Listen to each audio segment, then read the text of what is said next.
What is it about tennis, do you think, particularly related to your understanding, that perhaps draws me in that way? Because I know you're an artist, so I'm interested in the parallels that you perhaps see with Federer and what I consider to be the art that he creates and the art that you have grown up loving.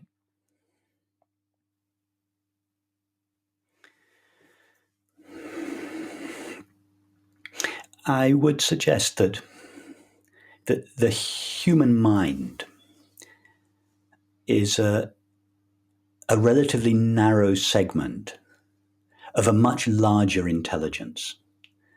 And that intelligence is both the essence of the human mind and informs the human mind. So when the mind is performing, we could say that it has two sources of information or inspiration. It can either refer to its own past knowledge, or it can be informed by this larger impersonal intelligence, which is its essence. Now, if the mind refers to its past knowledge, its memory, then its response to the current situation will simply be an extension of that past. Nothing wrong with that at all. But it cannot be more than a reformulation of the past in reference to the current situation. Now, that can be true of a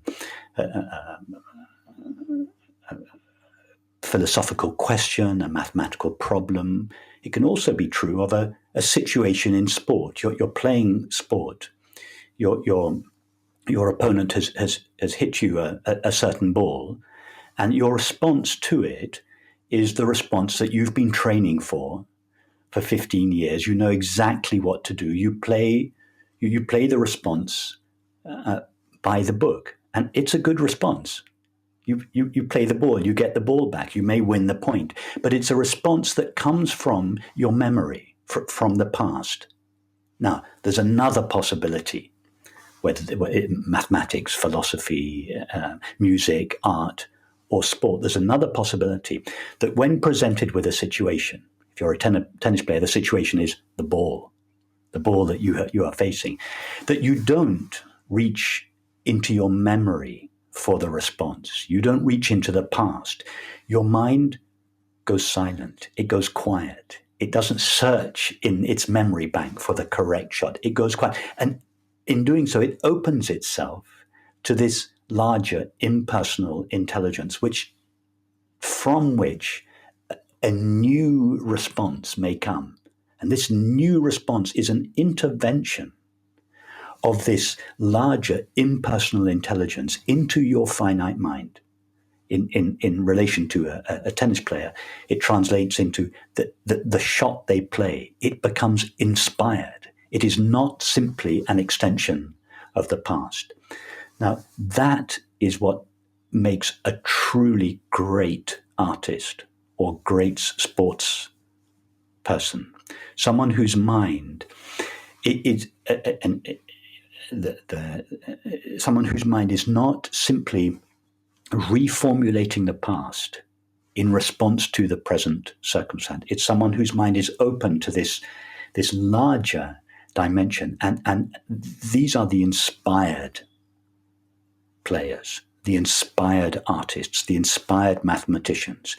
These are people whose minds bring into our experience knowledge from a different dimension. It doesn't come from the horizontal dimension of time. It is an intervention of the vertical dimension of pure intelligence. And the reason we love to watch these people, and this can be expressed, this inspired understanding can be expressed by a mathematical discovery or a new idea in philosophy, but it can also be expressed physically in response to a shot. And the physical action of one who is informed by this larger intelligence. The physical action conveys that intelligence experientially.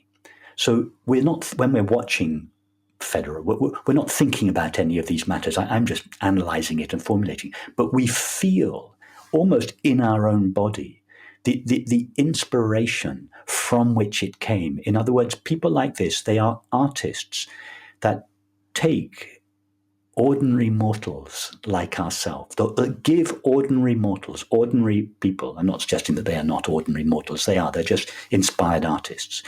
But that they are, for most of us who are not inspired artists, they give us access to this dimension in ourself. And that is what everybody ultimately longs for. Not everybody knows their way, knows how to find that access to that intelligence in themselves, not least because we have been trained by our culture just to refer to our past knowledge. That's basically what you get when you go to school and university. You have to study lots of past knowledge and assimilate it all and then reformulate it all in response to a question.